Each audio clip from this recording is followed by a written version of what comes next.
You know why you're here. To hear about the early access title Hades, and I don't blame you. This game piqued my interest back when there was a ton of adverts on YouTube, and I was like, hey, this game looks interesting.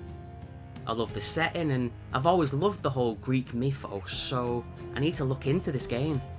Then as soon as the advert stopped, I forgot about it. I'm very out of sight, out of mind, but something in the last few weeks reminded me about this game, and I buckled down, pulled my pants up and smashed this game, and I must say, I love it. So let's dive into hell as we look at Hades.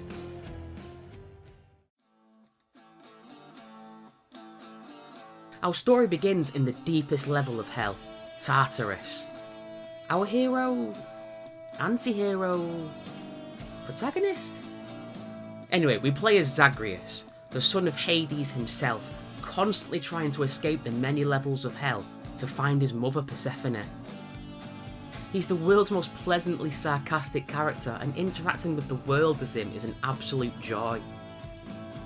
He's filled with this complete drive to fight and slash his way through tortured spirits and monsters of myth and legend to reach his goal, to the point where there's no one or nothing that can stand in his way. And yet, having grown up in these surroundings, there's an internal struggle of not wanting to burn any bridges or upset people he loves who are still following the status quo of hell. No one gets in or out. So, you're probably wondering what type of game this actually is. It's a roguelike with a strong focus on character development, story development and combat. The idea of the game is to escape hell, and to do so you need to clear each room you enter of enemies, and at the end of the chamber you get a reward to help you along your journey. But if you die, it's back to the beginning with you. After all, you are an immortal, you just float back up from the river of blood at the back of the queue of the dead and get laughed at by your dad for trying something new.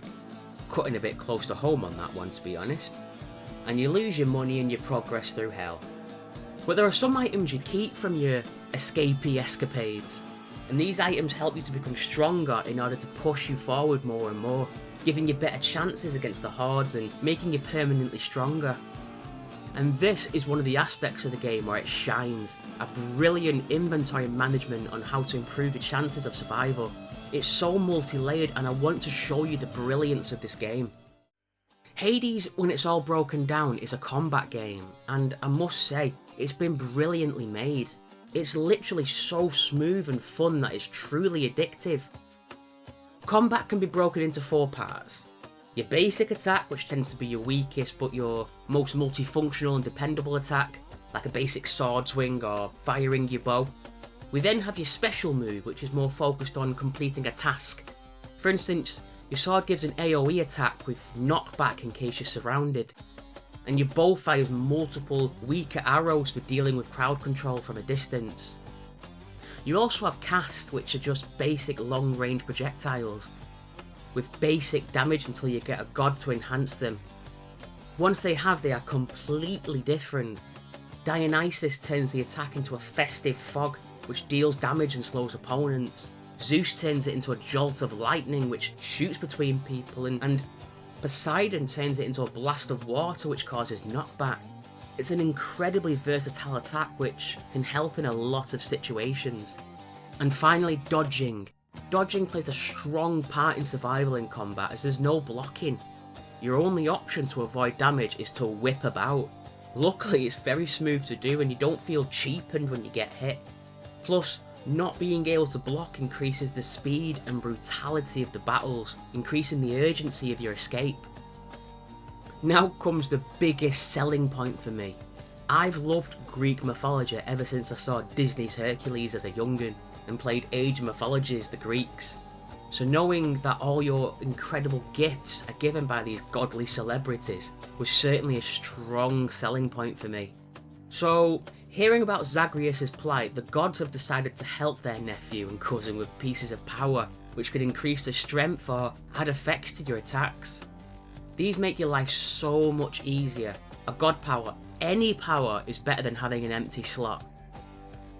They appear out on your travels with a mark of their godliness and appear with an epic boom as if the heavens themselves are splitting with these grand portraits of themselves. I love the art design for every one of them. from Zeus with his beard of clouds, Ares armed to the teeth looking at his weaponry, Dionysus chilled back with a beverage in hand, and Aphrodite with, look at her! Personality. Wait, she's your cousin. Gutted. I shall look for you, brethren. You keep on doing what you're doing, Zagreus lad. Each god brings something new to the table. Zeus brings lightning, Poseidon brings knockback waves and treasure, Aphrodite has the ability to weaken foes and my knees, Athena lets you deflect enemy attacks, Ares has an ability called Doom which damages people, Artemis increases your damage whilst increasing your critical hit chance, Dionysus causes poison to whittle down foes, and finally Hermes, who helps by increasing your speed and also how many times you can dodge. They act like what you would expect, very prideful, and will happily insult the other gods that are helping you, thinking that them themselves should be enough on your journey. But in the end, they love each other like a family, and that love is why they in turn are helping you.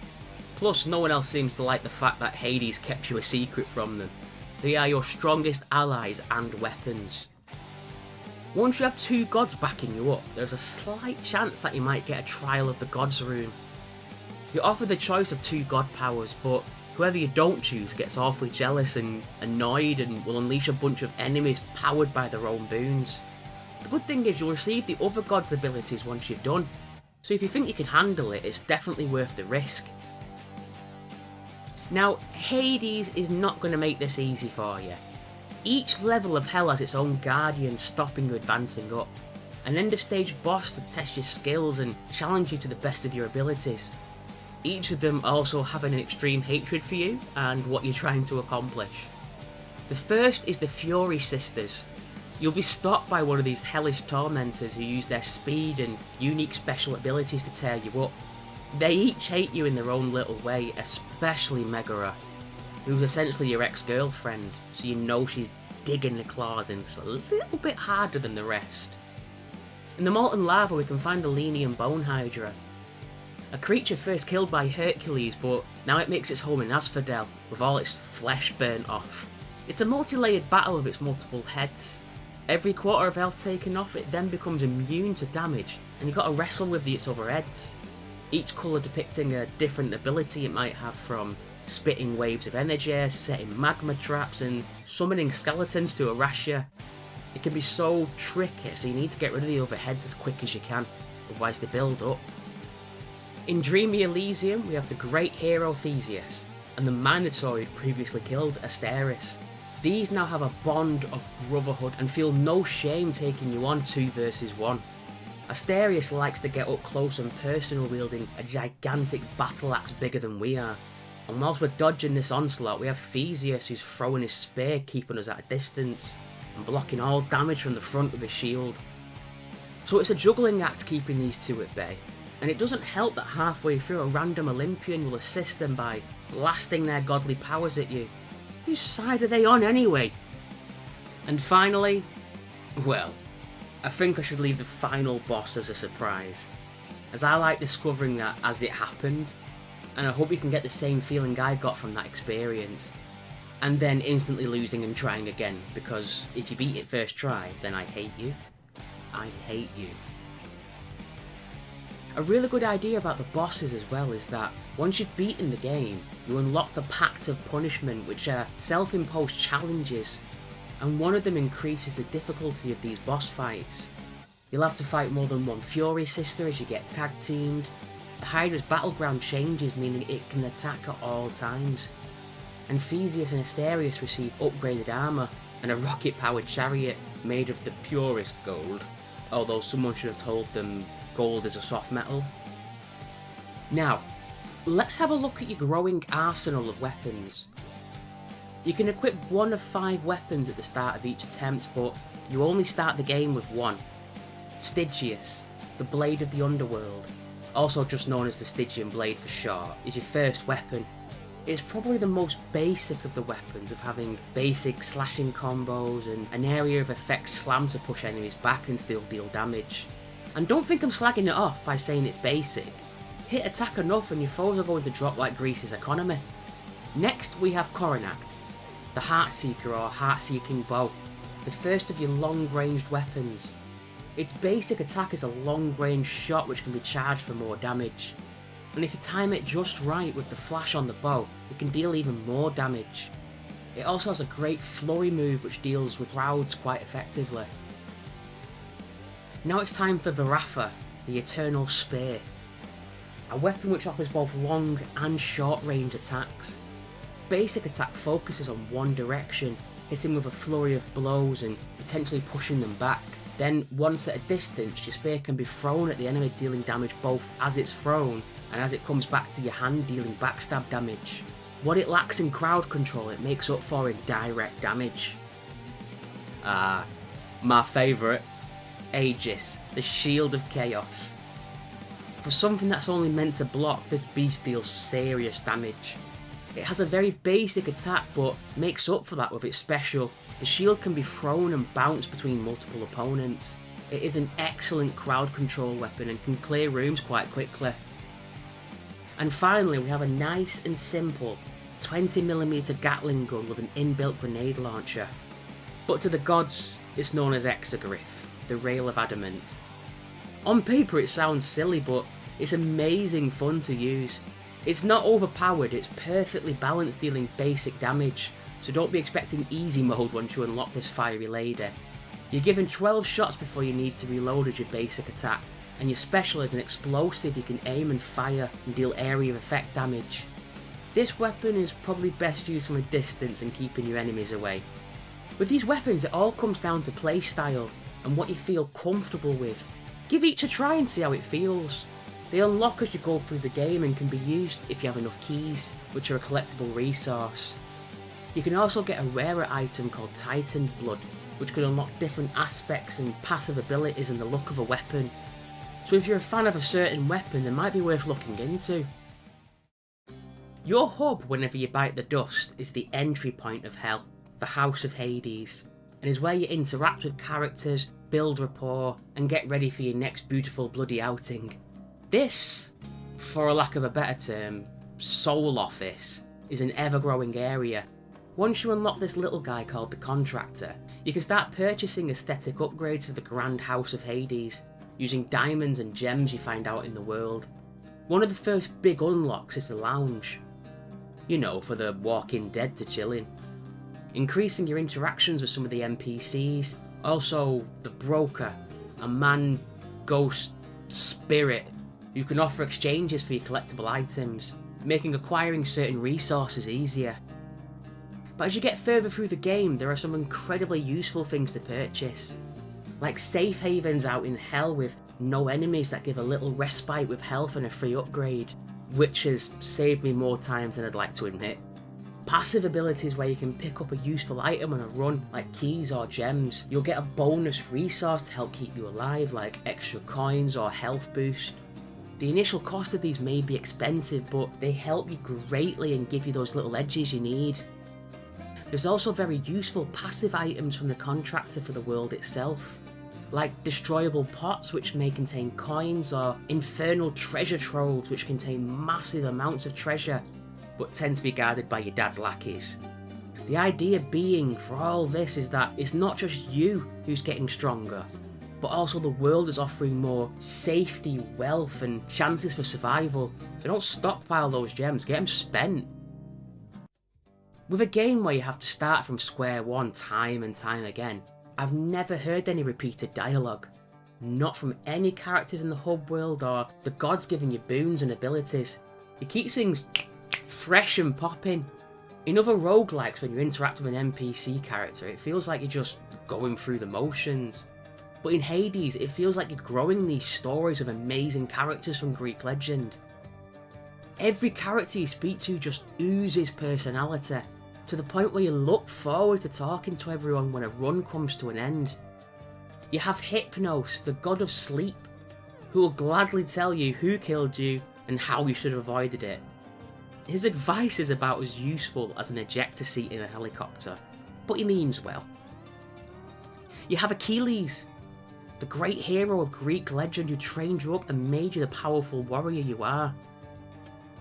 He also has breakdowns and information on all the weapons you use and the Greek gods you meet. To be fair, he's probably a stronger father figure to you than Hades is. There's so many to talk about, and it brings the game alive. An amazing design choice in this game is the way Zagreus and the narrator break the fourth wall and talk to each other. As the narrator can be quite dark and brutal and often goes in for the kill in his descriptions, and with Zagreus being the sarcastic optimist he is, rarely stands for it and defends himself with quite funny responses. In fact, the story is only happening because the narrator let slip a big reveal that Zagreus didn't know about. The ultimate way to build relationships in this game is 1. To actually just talk to the characters, and 2. Gift them with nectar. Nectar strengthens the bond between the characters, and also, if it's your first time gifting to them, they will reward you with an artifact for your travels. These artifacts offer a multitude of different effects, from starting a run with more health or money, dealing more damage, or even offering a second chance after dying. They are incredibly useful, and the more you use them, the stronger they become, meaning their effectiveness and stat increases become more useful and powerful for you. So build up relationships and grab these as soon as you can. There are also 4 characters at the moment that you can keep increasing your friendship with, and at the very end they'll give you a mission. This could involve fighting the boss with higher stressful conditions, or levelling up a weapon to max and trying to kill them. Once this is done, not only will they love you unconditionally, but they'll reward you with a little partner. Much like the artifacts, they need to be equipped, but they offer almost special attacks. Like creating a dummy to be attacked instead of you, or a bat to inflict massive attack damage. These will take a while to get, but they are most certainly worth aiming for. A strong point I need to bring in this game. There is a beautiful song that you'll hear on your travels, sang by 2 characters. Orpheus, the court musician, who recently was released from solitary confinement, thanks to us, and Eurydice, his muse, an oak nymph who unfortunately died by a snake bite. Their story is such a sad one, but it produced such a stunning song. The song's name is Good Riddance, and its heartbreaking lyrics show Eurydice saying goodbye to her love and all the plans that they had. Please listen to this song. I will leave a link in the description. It's beyond amazing, and both sing it adding their own unique flavour. One character requires a bit of luck to find. Thanatos, the god of death himself. He will pop up in a room and challenge you to a who can kill the most contest. And if you win, you get a cheeky Minotaur heart from him. He's an interesting character, an old best friend who feels utterly betrayed by Zagreus' want to leave hell, but still feels like he needs to help from time to time. His demeanour and words are cold and maintains that he's finished with you completely, but it's his actions that are warm. An enemy on the streets but an ally in the sheets, he's a good un. After your first run we meet Nyx, your stepmother and all-round loving and caring character, and she will gift you the Mirror of Night. This is where you spend the darkness you've collected to make yourself permanently stronger. Every one of these upgrades is extremely useful, giving you a second chance if you die on the field, increasing your starting health or starting funds, and even growing your damage against enemies under certain circumstances. You start off with limited options, but these can be unlocked with the use of keys. It creates a helpfulness curve, so you tend to work on your base abilities before skipping ahead to more passive skills like rarer boons or re-rolling what type of reward is in a room. It's a great system and makes you feel like you're making progress, even if you're not in hell. This game requires a large amount of strategy and planning when advancing through. And I'm not even talking about the combat, I'm talking about your options when the combat's over. It's common after you're done fighting to be presented with 2 options. Sometimes only 1, sometimes 3, but it's usually 2. These options are when the biggest decisions need to be made, and essentially go shopping for what you need. You can break these choices down into 2 options. Permanent resources, which can be taken back to the House of Hades, which are ambrosia, nectar, keys, gems and darkness, and resources that can only be used on a run, like god powers, dordless hammers, and palms of power and money. You need to look at what brings most value to you. Do you need more gems for a contractor upgrade, or are you lacking power in one of your attacks for a god boon? There's a big risk versus reward when grabbing a reward that's not immediately effective. So you need to work out what's going to work and almost invest in your future. Now, let's look at Hell itself. Hell is comprised of 4 levels, each with a strong design choice and different set of enemies. Tartarus, the lowest level of Hell, the prison of the fallen titans and where you start off. I love the design choice of faded greens and greys with old brick walls, giving this a beautiful yet bleak feeling, like where hope goes to die but it's still well made for Hell's needs. Asphodel, the burning meadows, a hazardous, lifeless place that was once beautiful. The use of bright oranges and gentle motions of the background make you feel not just the danger, but the heat of your surroundings. This is where most souls stay after death, and most enemies you fight are skeletal in nature, as if the flames have melted off all the flesh. Elysium, the Elysian Fields, is where the heroes of this world spend their afterlife. So it has a heavenly softness to it, with soft blues and greens and almost rainbow beams of light piercing through the ceiling. And for all its beauty, it has a tough set of opponents, as the old heroes rise up from your father's orders to stop you in your tracks. These ancient war horses will come at you with swords, bows, shields and spears, and with the past skill set require a bit of strategy to beat. And finally, the Temple of Styx, the entry point to Hell and guard post of Cerberus. This entire place has been taken over by plague-filled rats and satyrs, who have destroyed this place from the inside out. The areas that they dare not tread still have rich royal blue carpet with gold trim on the walls, with excellent architecture.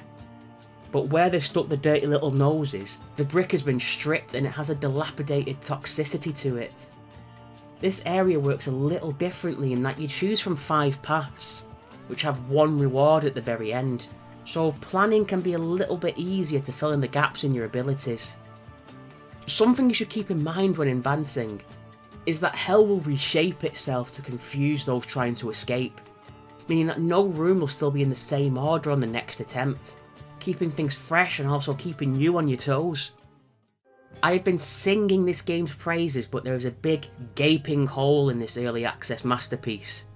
There's currently no ending, at all. The narrator congratulates you on your success and then says, just for now pretend you lost against your father. Wow, very anticlimactic, but don't let that sway you. The feeling of getting to the end of this massive gauntlet of death, traps, monsters and worse is still like a reward. It's early access, which means the only way is up for this game. In fact, there's an update coming this week introducing a new god and I can't wait. With this in mind, we can look past some areas that might look unfinished or lacking polish because we know they're going to eventually be patched. Because it's the strong gameplay that drives this game forward. With roguelikes, when you advance in the game, it starts to become really samey and stale. Even though the paths are different, it just feels like a grindy slog. But with Hades, no 2 runs ever feel the same. Different god powers, weapons, multiple paths, rewards, enemies, bosses. You can aim for a build or just roll the dice and see what happens. You can even set fun challenges where you only use 1 god and be a purist. It's a brilliantly laid out and designed game and I can't recommend it enough. As an early access title, this game is beyond an excellent investment and I can't wait to see where this game goes. Thank you very much for watching my Hades review today. If you enjoyed what you saw, please give it a like. I publish new videos as often as I can, and if you want to see more, please subscribe and ring that bell to let you know when new videos are available.